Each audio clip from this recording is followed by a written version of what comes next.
अस्सलाम वालेकुम दोस्तों, की हाल चाल है? तबीयत से ठीक है।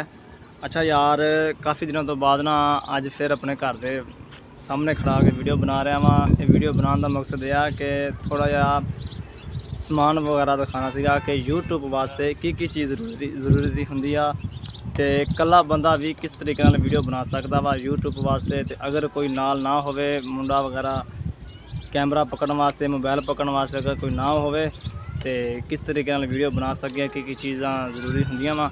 तो वीडियो देखने तो पहले मेरा यूट्यूब चैनल सबसक्राइब कर दो ताकि तुहानू हर आने वाली वीडियो मेरी नज़र आएगी कि मैं किस तरीके नाल अपनी यानी कि वीडियो वगैरह बनाता वा, तो किस तरीके नाल अपने काम कार की भी बनाना वीडियो, अपने घर के बाहर की यानी कि जिस तरीके नाल मैं वीडियो बनाता वा। और अल्लाह खैर करे तुहानू मैं ना अपना समान विखावा जी चीज़ मैं लैके आया वा और किहड़ी चीज़ यूट्यूब वास्ते जरूरी होंदी आ। अच्छा जी, इनू कहते हैं सैल्फी स्टिक। ये यानी कि टिकटॉक वगैरह बनाने वास्ते, वीडियो बनाने वास्ते ना, तो बंदा इनू कला भी इस्तेमाल कर सकते हो, जिनी मर्जी लम्बी कर सकते हो। ये तकरीबन देखो कितनी दूर तक जा सकती है। इनू यानी कि किस तरीके मोबाइल के फिट करके अपने मोबाइल के जरिए से भी टिकटॉक बना सकते हो। ठीक है, उस तो बाद इनू जिथे जाना हो इनू सुकून नाल एवें बंद करके ये देखो इनू अपना आराम नाल जेब विच भी पा सकते हैं आप। ठीक हो गया।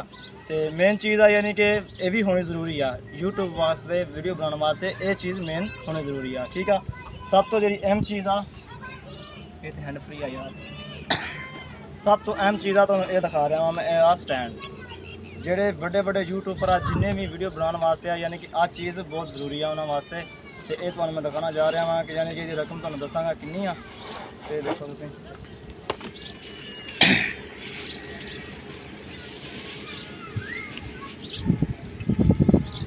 ये तकरीबन खोल के ना, ये तकरीबन 7 फुट जितना लम्बा हो सकता है।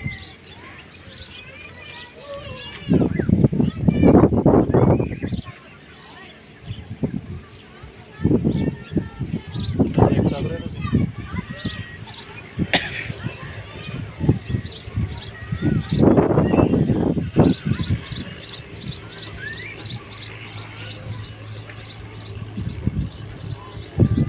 टाइट कर लेना वा चंगी तरह टाइट करके, तो फिर इन उतले नाटा इन्होंने खोल के ना तकरीबन इनू उत्ते कर देना। देख लो इनू उत्ते करके तकरीबन इनू सिर्फ टाइट कर देना वा। आप टाइट करके फिर इनू भी आप खोल के इनू उत्ते ले जा सकते हो। इतों जाना हाँ देखो ये तकरीबन 7 फुट जिना है वा। तो देखो 7 फुट जिना। ठीक है, उस तो बाद इनू इतों टाइट कर दो जिन्ना भी बनाना हो, यानी कि अपने कद के मुताबिक तो सुकून वाला बंदा रख के ते अपनी वीडियो वगैरह बना सकता वा। ये तो टाइट हो गया वा। ठीक है, ये इतों यानी कि चीज़ है ना, ये मोबाइल फिट करा अपना मोबाइल फिट कर दिखाने कि किस तरीके मोबाइल फिट करना।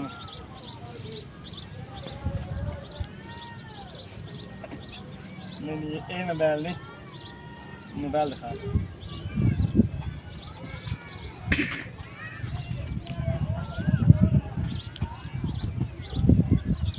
कोट किया था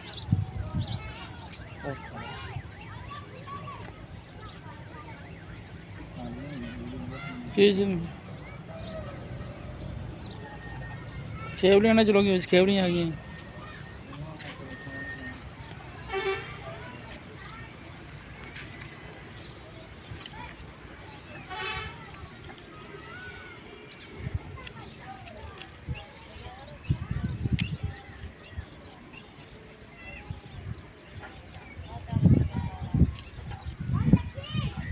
देख रहे हो इस तरीके आप कैमरा चला के आप अगे खड़े होकर वीडियो बनवा सकते हैं, यानी कि VIP करके। क्योंकि यूट्यूबर बनने वास्ते एक ये चीज़ हो गई हूँ, जिवें मैं मोबाइल में फिट किया वा, मोबाइल फिट करके कैमरा मैं चलावगा, इस अगे वीडियो बनानी आ किस मुताबिक तो यानी कि तुम वीडियो बना सकते हो अपने घर के माहौल के बारे, अपने घर के बाहर खड़ा हो गए किसी तरीके भी, यानी कि किसी जगह पर जाकर रख के सुकून नाल आप वीडियो इत्ते बना सकते हैं। तो ना किसी की टेंशन, ना किसी की गल सुनो, ना किसी की बात सुनो। अगे मिन्नतां करने पैंदियां यार आमी यार मोबाइल पकड़ी यार वीडियो बनानी आ, तो मेहरबानी कर यार कोई वीडियो बनाने वास्ते आ जी यार 2 मिनट वास्ते। वो भी फिर अगों नखरे करते, फिर अगों मोबाइल हिला देंगे, मोबाइल में तंग करते, कभी ऐं करते, फिर अच्छी तरीके ना वीडियो नहीं बनती हैगी। तो मेन चीज़ आ यूट्यूबर बनने वास्ते आ चीज़ां जरूरी आ। ये चीज़ां ਪਰ ਕਿ ਇਹਨੂੰ ਸੈਲਫੀ ਸਟਿਕ ਕਹਿੰਦੇ ਆ। ਇਹਦੇ ਨਾਲ ਤਸਵੀਰਾਂ ਵੀ ਬੜੀਆਂ ਪਿਆਰੀਆਂ ਖਿੱਚ ਸਕਦਾ ਬੰਦਾ ਤੇ ਤਸਵੀਰਾਂ ਵਗੈਰਾ ਖਿੱਚ ਕੇ ਇਹਦੇ ਨਾਲ ਟਿਕਟੌਕ ਵੀ ਵਗੈਰਾ ਬਣਾ ਸਕਦਾ ਵਾ। ਤੇ ਇਹ ਦੇਖੋ ਇਹਦੇ ਨਾਲ ਟਿਕਟੌਕ ਵਗੈਰਾ ਬਣਾ ਬਣੂ ਕੇ ਹਰ ਚੀਜ਼, ਯਾਨੀ ਕਿ ਕਿਸੇ ਵੀ ਇਹ ਦੋ ਚੀਜ਼ਾਂ ਸਿਰਫ ਯੂਟਿਊਬਰ ਦੀਆਂ ਦੋ ਬਾਜ਼ੂ ਆ, ਠੀਕ ਹੈ। ਨਾ ਕਿਸੇ ਦੀ ਟੈਨਸ਼ਨ, ਨਾ ਕਿਸੇ ਦੀ ਗੱਲ ਸੁਣੋ, ਨਾ ਕਿਸੇ ਦੀ ਬਾਤ ਸੁਣੋ, ਚੁੱਪ ਕਰਕੇ ਆਪਣੇ ਘਰ ਦੇ ਮਾਹੌਲ ਦੇ ਬਾਰੇ, ਆਪਣੇ ਕੰਮਕਾਰ ਦੇ ਬਾਰੇ, ਕਿਸੇ ਵੀ ਯਾਨੀ ਕਿ ਜੋ ਵੀ ਤੁਸੀਂ ਆਪਣੀ ਗੱਲਬਾਤ ਕਰਨਾ ਚਾਹੁੰਦੇ ਹੋ, ਕੋਈ ਵੀ ਵੀਡੀਓ ਵਗੈਰਾ ਬਣਾਉਣਾ ਚਾਹੁੰਦੇ ਹੋ ਤਾਂ ਸਕੂਨ ਨਾਲ ਤੇ ਇਹ ਵੀਡੀਓ ਬਣਾ ਸਕਦੇ ਆ ਤੁਸੀਂ ਕਿਸੇ ਵੀ ਤਰੀਕੇ ਨਾਲ। ਮੇਰਾ ਵੀਡੀਓ ਬਣਾਉਣ ਦਾ ਮਕਸਦ ਇਹ ਸੀਗਾ ਕਿ ਮੈਂ ਵੀ ਖਰਚਾ ਕੀਤਾ ਵਾ ਥੋੜਾ ਬਹੁਤਾ, ਬਾਕੀ ਅੱਲਾ ਨੂੰ ਪਤਾ ਵਾ ਜੋ ਯਾਨੀ ਕਿ ਨਸੀਬਾਂ 'ਚ ਹੋਏਗਾ, ਫੇਮਸ ਹੋ ਜਾਵਾਂਗੇ ਜਾਂ ਯੂਟਿਊਬਰ ਬਣ ਜਾਵਾਂਗੇ।